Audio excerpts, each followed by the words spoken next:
93,3 FM Thompson News Radio Bali. Selamat sore sahabat Thompson, masih bersama Dediane di hari ini, hari Selasa 28 November 2023. Dan seperti biasa, setiap Selasa Thompson News Radio Bali bekerjasama dengan Diamet Bali memberikan informasi tentang dunia kesehatan. Nah sahabat Thompson, untuk kali ini kita akan bersama-sama berbincang-bincang tentang kesehatan mental atau mental health. Sahabat Thompson, dalam perjalanan kita menuju kesejahteraan yang utuh, ada satu aspek yang sering kali terlupakan, yaitu kesehatan mental. Padahal kesehatan mental atau mental health adalah sesuatu yang sangat penting karena kesehatan mental berkaitan dengan kondisi emosi, kejiwaan, dan psikis seseorang. Sahabat Thompson, sedemikian pentingnya kesehatan mental bagi kita. Dan untuk mengetahui lebih jauh tentang kesehatan mental pada sore hari ini, kita akan berbincang-bincang tentang seberapa penting menjaga kesehatan mental untuk kita.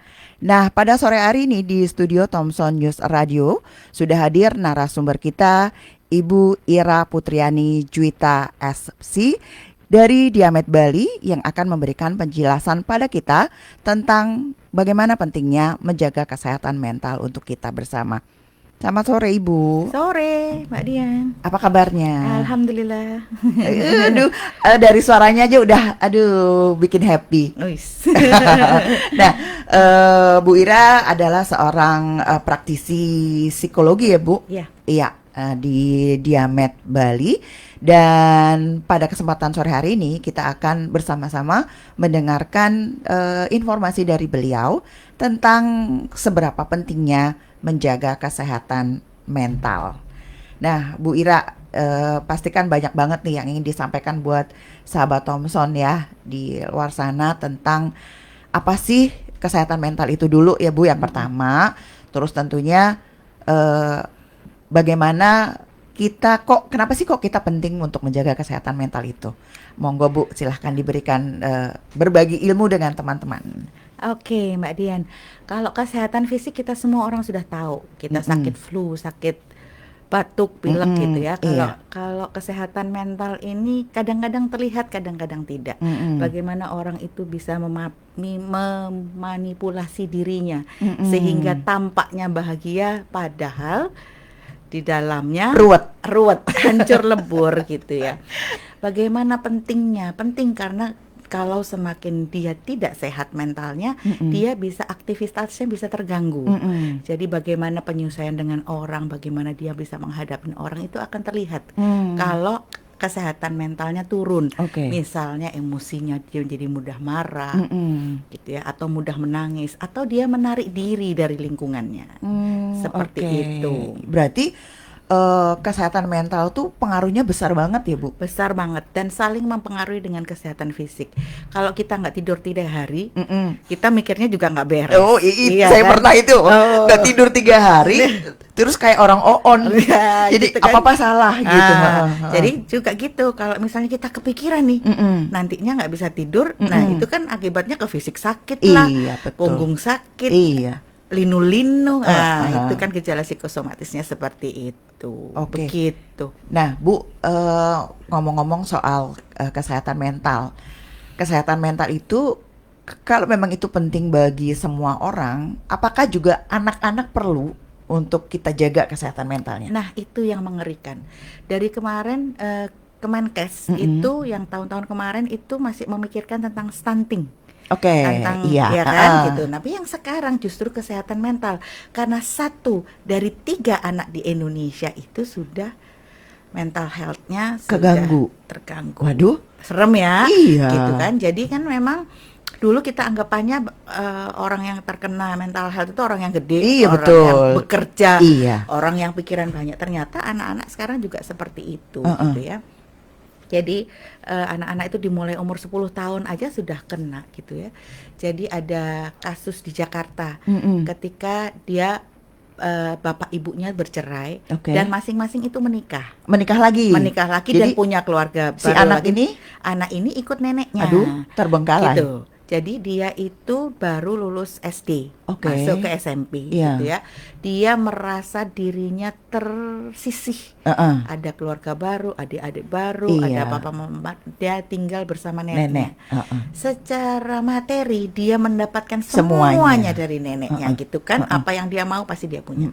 Tapi kan ada perbedaan kesenjangan komunikasi antara nenek dengan cucu pasti gitu beda kan. lah. Pasti beda generasi. Kebetulan neneknya juga nenek gaul yang tiap hari sosialita gitu ya, tiap hari sibuk keluar sendiri. Padahal si anak ini sudah full day school, yang tentunya sore baru pulang, terus masih banyak aktivitas PR yang harus dikerjakan. Tapi ternyata dia menyimpan kesedihan yang teramat dalam. Nah, anak sekarang ada wifi di rumah, tentunya dimanfaatkan segala macamnya, termasuk dia mencari cara bunuh diri yang itulah apa ya, jadi dia tahu cara-caranya gimana, step by stepnya. Bagaimana tidak bau. Jadi sebelum hari hanya itu 3 hari dia puasa. Meminum sesuatu atau memakan? Dia justru nggak makan sesuatu. Dia gantung diri. Allahu Akbar. Di lemari baju sampai neneknya. Jadi 3 hari puasa itu biar perutnya kosong. Biar tidak keluar cairan dari. Astagfirullah. Ya Allah, yang seperti itu. Jadi yang dipikirkan pemerintah. Banyak sekali sekarang sebenarnya yang seperti itu. Bukan hanya dari kasus perceraian, tapi justru misalnya orang tuanya utuh tapi berantem terus. Jadi terjadi bullying di rumah. Jangankan bullying di sekolah, di luar, di rumah dalam aja udah nggak nyaman. Misalnya kita sebagai orang tua membandingkan anak satu kita dengan yang lain atau dengan anak tetangga. Betul, gitu ya. Itu sering loh. Kan itu nggak sadar. Nah, itu sebenarnya termasuk KDRT verbal. Jadi itu yang harus kita tahu gitu ya, bagaimana pentingnya parenting gitu. Jangan sampai kita menjaga anak itu di luar tapi kita sendiri membuli di dalam rumah gitu. Percuma ya Bu, kita jaga banget dari luar tapi ternyata kita orang tua sendiri nih yang malah melakukan. Betul. Jadi yang itu yang harus benar-benar kita tuh belajar. Jadi kita sebagai orang tua itu nggak boleh berhenti belajar karena anak zaman sekarang beda banget. Kalau di zaman saya, kita kan zaman feodal. Orang tua punya kita sesuatu itu kita perbaiki kalau rusak. Kalau sekarang kan dibuang. Lem biru di lem biru. Jadi yang seperti itu mempengaruhi pola pikirnya kita gitu ya. Apalagi di zaman gadget ini setiap orang pegang handphonenya. Bangun tidur pertama kali yang dipegang handphonenya. Yang dicari. Itu yang mengerikan karena bayi sekarang kalah sama handphone. Jadi asinya bener dikasih, tapi nggak ada bonding karena sambil menyusui mamahnya sambil scroll TikTok, scroll Instagram. Nah, padahal si mama tidak menyadari bahwa radiasinya itu kan deket banget. Betul. Lagian harusnya pas kita menyusui kan kita bisa sambil entah itu ngomong sama dia. Entah itu sambil kalau kita muslim sholawatan gitu kan harusnya. Bondingnya seperti itu, menunjukkan kasih sayang. Betul. Nantinya tuh kan ngeri Mbak Dian. Kalau misalnya pada zaman-zaman nanti, ketika kita sudah menjadi tua, kalau bonding itu tidak ada, mau nggak kita diperlakukan seperti itu? Gitu ya? Iya betul. Anak mungkin memberikan kita materi, mungkin bisa ya. Betul sekali. Tapi itu tadi nggak materi ada, tapi dititipin panti jompo, gitu ya, seperti itu, gitu kan? Atau ya disiapin suster, gitu ya. Tapi kan itu tadi. Nah, anak-anak yang sekarang itu kan kebanyakan fasilitas, betul. Jadi dia aktivitas sehari-hari itu tidak dilakukan, dimudahkan oleh fasilitas. Justru karena dimudahkan dia menjadi rapuh kepribadiannya. Betul. Gitu ya. Jadi juga ditunjang dengan gadget ya. Permainan itu kan kalau di handphone game over kita bisa pindah, bisa ini. Nah, kalau di kehidupan kan nggak bisa. Nah, itu kan. Bagaimana kita berarti bisa dibilang solve problemnya kurang ya Bu? Bagaimana dia bisa menghadapi kenyataan. Itu yang di sisi satunya. Kalau di sisi yang gamenya yang kebetulan gamenya itu bertempur, gamenya itu banyak kayak peperangan gitu. Peperangan banyak pisau, banyak darah. Nah, itu kan ngeri lagi dampaknya. Yang seperti itu. Jadi benar-benar kesehatan mentalnya itu kita susah menjaganya anak-anak Betul. sekarang itu.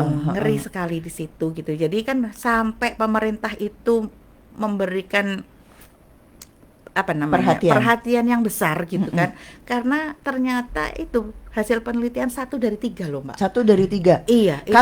Kasus yang terbaru itu adalah di Jawa Tengah atau di Semarang atau di mana ya, yang ada anak kecil SD kelas 2 atau kelas 3, dia ditegur ibunya karena main handphone terus, tiba-tiba masuk kamar bunuh diri, Bu. Nah, ya seperti itu yang paling baru. Iya. Kan miris banget. Miris banget itu tadi yang apa namanya sedikit-sedikit terus langsung putus asa. Nah, itu kan pasti dari game-game yang dia lihat gitu kan. Betapa pegang pisau itu bukan untuk mengiris gitu kan. Gitu. Tapi untuk mengakhiri hidup. Nah, itu kan sedih banget yang seperti itu kan. Iya, benar, Bu. Benar-benar kalau kita mau generasi unggul ya mari kita berbagi bersama-sama gitu kan. Betul. Jadi penting untuk menjaga stabilitas emosi, menjaga kesehatan mental keluarga itu sangat-sangat diperlukan dan menjadi perhatian utama oleh pemerintah. Iya. Seperti itu. Nah, menurut Ibu gimana sih masyarakat sekarang tuh di tengah banyaknya kan informasi sekarang juga cepat banget nih. Informasi tuh kita buka HP aja apa aja yang kita mau ada ya. Nah, menurut Ibu sebagai seorang praktisi psikologi, sebagai seorang psikolog, dengan adanya perubahan kehidupan seperti sekarang, kesadaran masyarakat untuk menjaga kesehatan mentalnya tuh seperti apa menurut? Menjaga dari sisi kan kita nih kehidupan kita udah berubah banget ya. Nah, apakah orang tua zaman sekarang sama orang-orang zaman sekarang atau orang zaman dulu itu cara menjaga kesehatan mentalnya tuh better yang mana, lebih baik yang mana? Zaman dulu atau zaman sekarang? Nggak bisa dibandingin begitu gitu. Oh, nggak bisa ya? Nggak, karena tantangannya orang beda dulu ya? sama orang sekarang beda gitu kan. Bagaimana kita itu tetap sehat, berpikir secara positif itu yang paling penting. Karena kalau kita sudah negatif dan kita mendengarkan omongan orang yang negatif, mendengarkan netizen, nah itu nggak ada habisnya gitu. Kan kita ngerjain yang bener aja dikatain, apalagi ngerjain yang salah gitu kan, habis kita. Iya kan, saking kuatnya netizen itu sampai ada kata-kata yang maha benar netizen dengan segala kalimatnya gitu.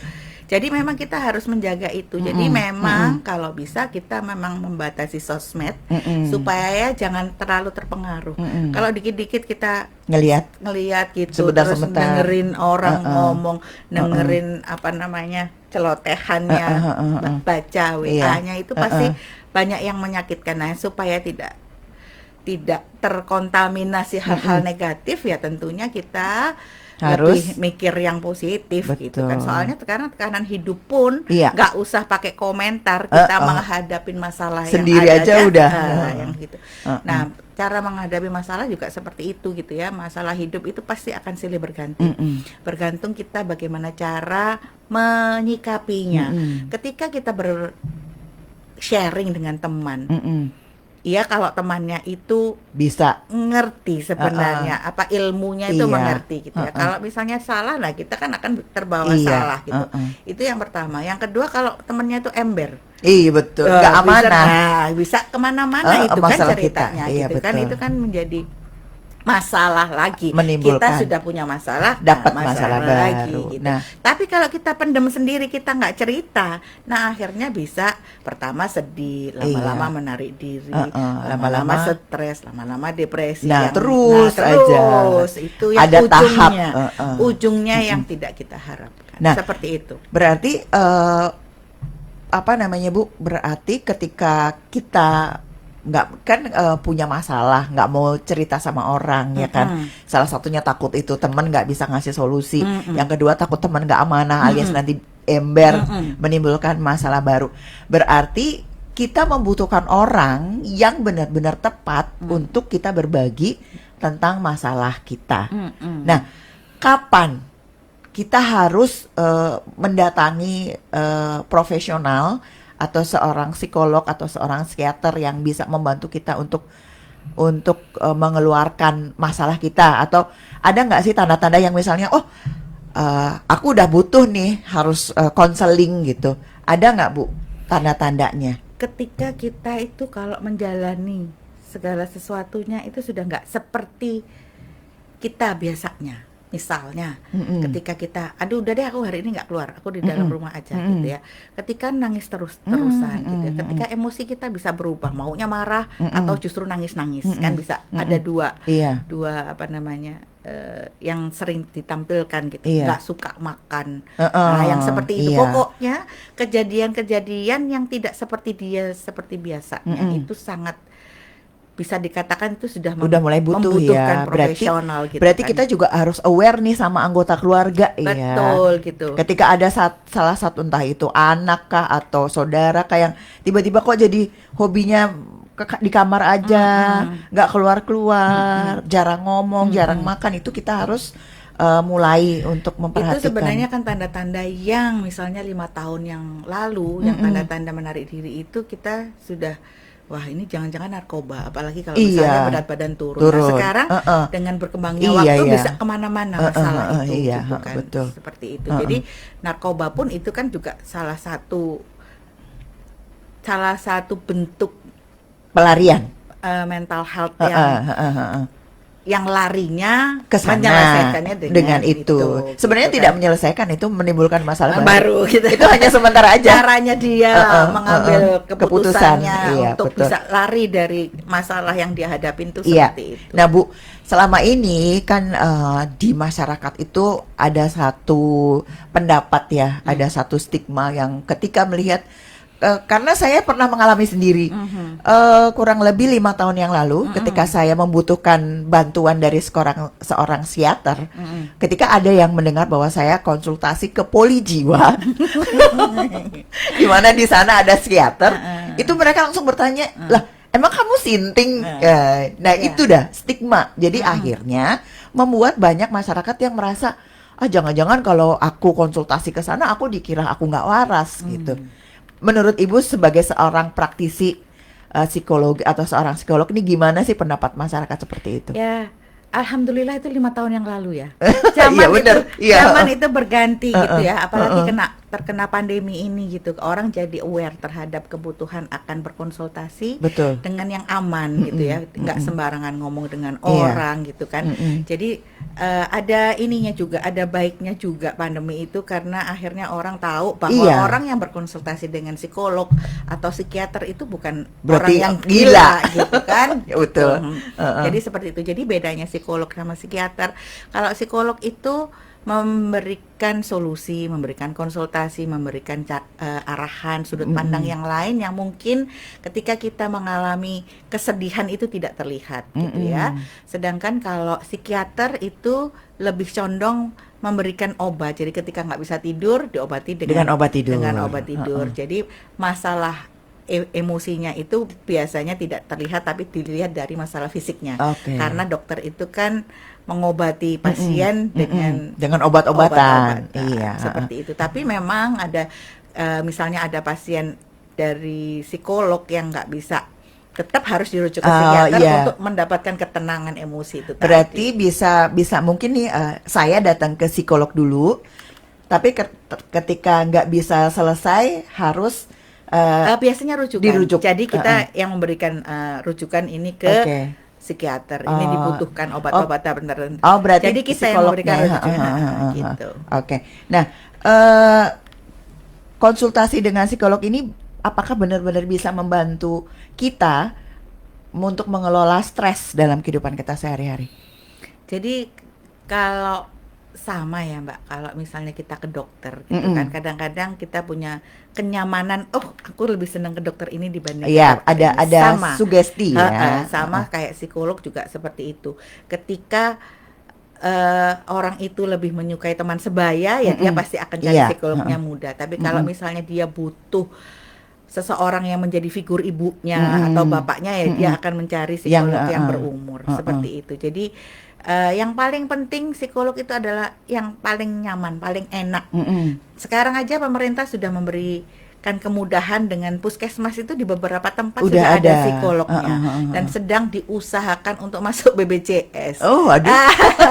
Sementara itu ada yang sudah, ada yang belum. Jadi memang tergantung tempatnya dulu gitu kan. Jadi itu tadi kalau misalnya memang membutuhkan sekali pertolongan, jasa iya. psikolog itu bisa menghubungi yang terdekat paling Oke, enggak kan. heeh. Tapi itu tadi ketika sudah terdekat dilihat lagi Iya, nyamannya, karena betul.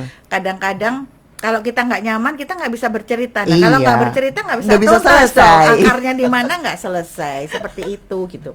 Nah satu lagi kadang-kadang yang belum dipahami oleh masyarakat ketika selesai berkonsultasi, psikolognya gitu aja nggak bisa menyelesaikan masalah. Nah biasanya itu kalau kita konsultasi kan diberikan advice ya, 1, 2, 3 saran, begini iya. saran gitu kan. Heeh. Nah tapi tidak dilaksanakan Iya, di sama rumah. aja. Sama aja seperti ketika kita ke dokter obatnya nggak diminum. Iya, betul. Nah dibeli aja tapi nggak Ngapain? diminum.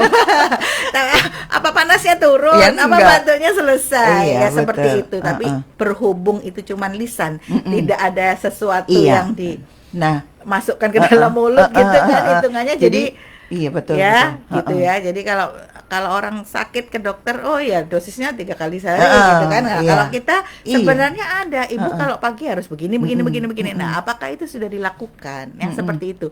Jadi memang sebenarnya kalau psikolog itu kalau mau sukses itu benar-benar kerjasama antara psikolog dan kliennya, sehingga keberhasilannya memang bisa. Oke. Atau memang misalnya si kliennya tadi tidak menceritakan secara tuntas gitu. Iya, Jadi jadi masih ada yang kurang. gitu. Heeh. Makanya kenapa sebenarnya kalau untuk kasus-kasus yang berat nggak bisa sekali Datang ya, harus gitu ya, seperti berapa, itu. heeh. Karena mungkin yang sekarang baru cerita segini. Heeh. Nanti Iya. nah, lebih dalam Iya, seperti itu heeh. gitu. Lagian biasanya kalau pertama kali ketemu juga kan kikuk, mau ngomong panjang Mau lebar nambah, juga heeh. kita sendiri sebagai pasien juga masih meraba kan. Heeh. Ini psikolognya yang didatengin enak nggak nih gitu kan. Iya, betul. Belum Yang ada seperti trust itu. gitu, iya Jadi betul. itu tadi yang saya bilang bahwa memang kenyamanan itu diperlukan sekali gitu kan. Gitu. Betul ya Bu. Memang sih apa namanya, kalau kayak datang terus kita sendiri nggak nyaman kan kita juga malas ngomong juga kan. Bagaimana bisa menceritakan hal yang penting dalam kehidupan. Iya. Nah, kadang-kadang kalau menghadapi masalah itu ternyata berhubungan kalau di keluarga, berhubungan dengan anak, Iya. berhubungan dengan suami, berhubungan dengan ipar. Nah, yang kalau menyelesaikan kayak gitu jadinya harus kayak mendatangkan Semuanya. Nggak bisa Gitu.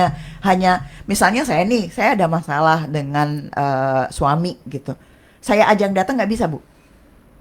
Ya nggak bisa secara Nanti nggak bisa secara tuntas gitu kan Iya, jadinya. Jadi memang harus dari kedua belah pihak. Oke. Jadi kan kadang-kadang kita mikir kita itu selalu benar. Betul. Padahal kan enggak Iya. begitu. Ketika kita sebagai istri sudah merasa benar, tapi kalau di pihak suami lu aku nggak suka kok. Iya. Gitu. Itu gimana? Iya, Nah, betul. gimana kita bisa menyelesaikan masalah perkawinan ini kalau suaminya tidak dihadirkan? Iya. Seperti itu. Iya betul kan, berarti jadinya si A dulu, terus si B, terus nanti dibarengin Iya. untuk memberikan kayak misalnya win-win solution gitu ya. Betul.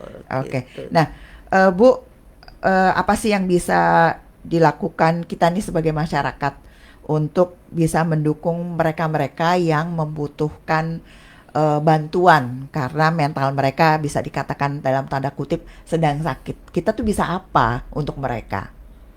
Jadi yang penting tadi kepedulian tadi dalam keluarga ya. Kalau misalnya orang itu sendiri males untuk datang ke profesional ya, kita sebagai orang yang terdekat, ayo yuk ke sana yuk gitu. Jadi kitanya yang aktif untuk supaya dia bisa Mau gitu kan. Jadi memang keterlibatan keluarga terdekat itu yang penting paling banget penting ya. gitu. Nah, kalau untuk seseorang yang mendapatkan, misalnya nih ada nih si A, dia menurut kita dia tuh punya penyakit mental yang serius. Nah, bagaimana? Apakah untuk mendapatkan perawatan penyembuhan penyakit mentalnya ini, kita sebagai keluarga itu apa yang harus kita lakukan? Ya pasti membujuknya ya, agak susah kalau misalnya yang ditolong itu nggak mau ditolong. Merasa baik-baik saja. Merasa baik-baik saja.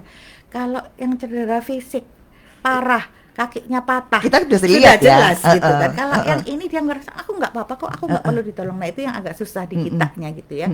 Karena dia sendiri tidak punya goodwill, nggak ada kemauan Iya. diri sendiri untuk bisa Menyembuhkan. untuk bisa tahu bahwa dia bermasalah. Itu yang paling Nah, penting sebenarnya. itu Iya. itu seringkali sih Bu, seringkali masa apa namanya kita temui yang seperti itu. Kita di lingkungan merasa kamu tuh udah nggak wajar, gitu kan. Sementara yang bersangkutan enggak, gue baik-baik aja, gitu. Jadi itu tadi ya, kadang-kadang lingkungan yang membentuk seperti itu gitu. Kalau kita misalnya masuk ke lingkungan dia, kita yang aneh, ya Oh, iya kan, benar, gitu. Tapi ketika kita bantu kamu tuh, jadi salah satunya adalah dia harus keluar dari teman-temannya yang aneh itu dulu, Oke. harus keluar dulu gitu, baru dia bisa gitu ya. Jadi kalau yang kayak sekarang, anak-anak sekarang itu ya, netizen gitu, dia nggak pernah tahu bahwa yang ditulisnya itu mengandung dampak gitu ya. Nah, berpotensi gitu ya. Nah, untuk padahal iya. di rumahnya dia diperlakukan seperti itu gitu ya sama orang tuanya. Iya. Jadi ketika dia nggak tahu sebenarnya berkeluarga dengan benar, itu ya dia nggak bakal, kita nggak bisa keluar dari masalah itu gitu kan. Jadi ketika sudah misalnya kalau misalnya dia lagi ngata-ngatain artis, ketika artisnya sudah bilang, oh kamu di penjara gitu, dia baru minta maaf, orang tuanya juga baru sadar. Nah itu tadi loh sebenarnya yang dari seperti itu. Jadi kan memang ada kepedulian bahwa keluarga itu adalah tempat terkecil di mana memang harus tahu berkomunikasi supaya keluarga ini bahagia gitu ya. Kalau keluarga ini bahagia, solid, ada kedekatan emosi orang tua, itu beda. Ketika dia dibully di luar, dia di rumah merasa aman, itu nggak terjadi apa-apa insya Allah gitu ya. Tapi kalau di rumahnya sudah dibully sendiri, nah itu di luar dia akan menjadi apa yang misalnya di rumah dia dibully, dia menyerap ini dan dia tidak bisa mengeluarkan itu, akhirnya dia keluarin di luar. Betul. Seperti itu gitu. Ada dua kemungkinan sih, dia menjadi pelaku bullying atau dia dibully temennya tambah karena dia sudah semakin dia nggak punya harga diri karena di rumah sudah dia pikir itu yang benar karena di rumah pun dia sudah dibully. Oh kalau temanku bully ya udah benar, jadi gitu. Semakin terpuruk. Jadi yang kayak gitu. Jadi selalu ada dua sisi. Ada dua sisi gitu. Seperti itu gitu. Jadi memang benar-benar kesehatan mental tuh harus dijaga, dan itu tadi pentingnya parenting itu di situ gitu. Kadang kalau ditulis I love you, aku sayang kamu.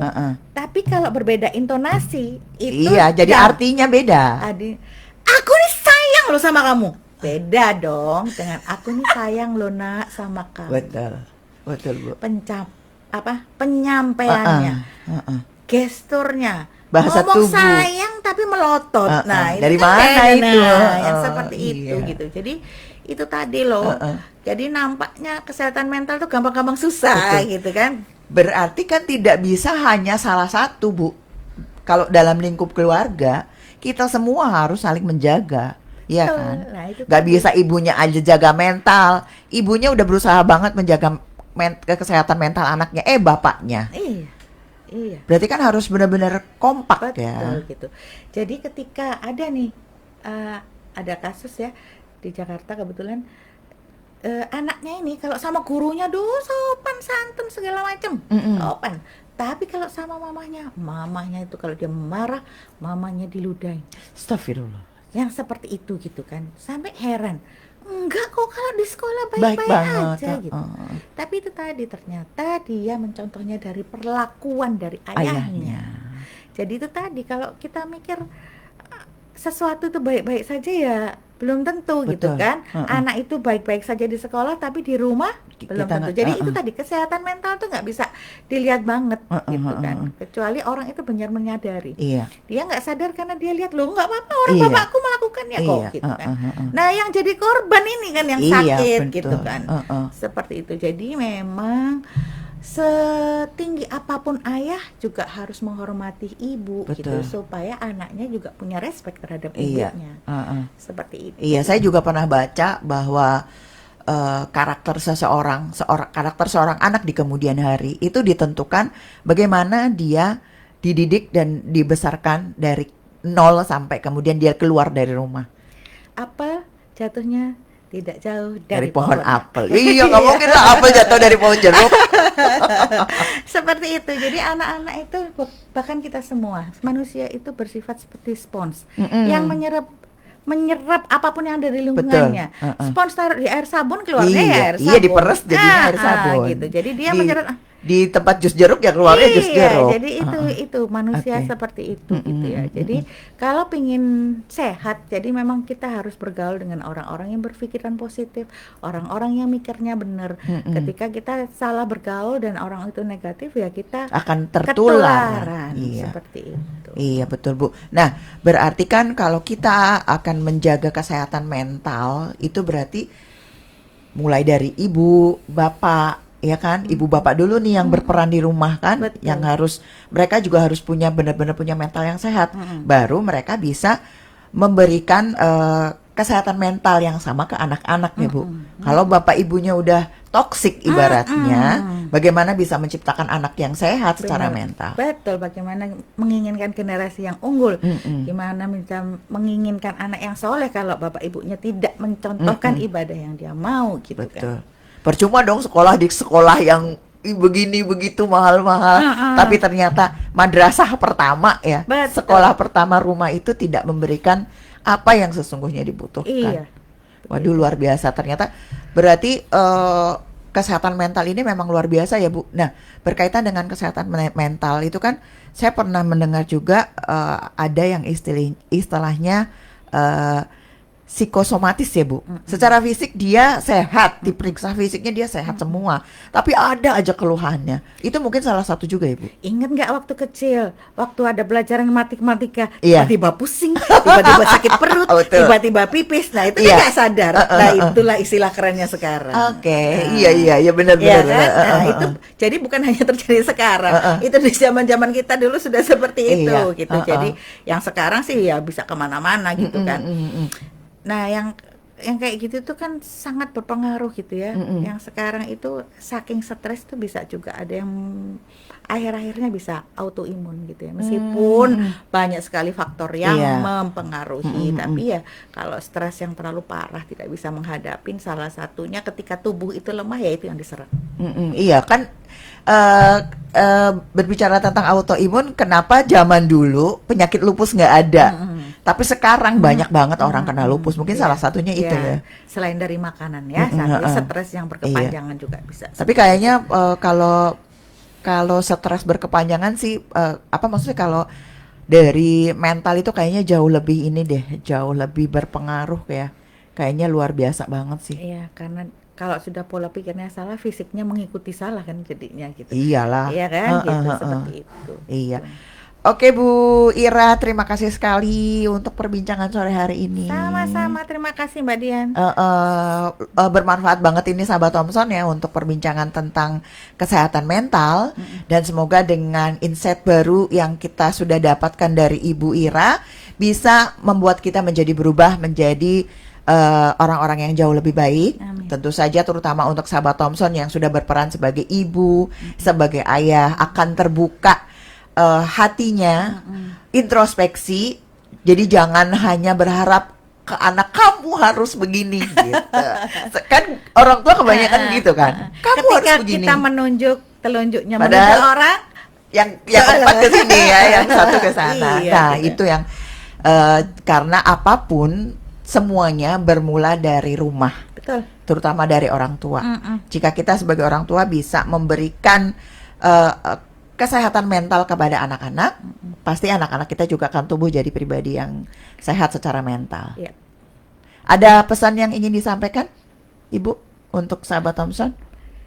Keluarga adalah hal yang terpenting untuk membentuk generasi unggul di masa depan gitu ya. Oke. Jadi itu yang paling penting buat saya. Nah, sahabat Thomson, kalau masih punya masalah atau ingin berkonsultasi secara langsung dengan Ibu Ira, silahkan bisa menghubungi Diamet Bali yang ada di Jalan Pemuda 3 nomor 16A Renon Denpasar, atau juga bisa melakukan reservasi di 0812 4646 0447. Sekali lagi bisa melakukan reservasi melalui 0812 46460447. Di sana sahabat Thompson bisa membuat janji dengan Ibu Ira, mungkin punya masalah yang pengen diceritakan atau ingin berbagi dan merasa bahwa mentalnya sedang tidak baik-baik saja, bisa konsultasi langsung dengan Ibu Ira di Diamet Bali di Jalan Pemuda 3 nomor 16A Renon. Nah, sahabat Thompson, untuk sore hari ini akhirnya sampai di sini perbincangan kita tentang pentingnya menjaga kesehatan mental. Kita akan jumpa lagi di lain kesempatan, tentu saja dengan perbincangan yang lainnya yang jauh lebih menarik. Dengan setiap Selasa jangan lupa kerjasama antara Thompson News Radio dengan Diamet Bali. Akhirnya Didiana undur diri, selamat sore dan tetap semangat.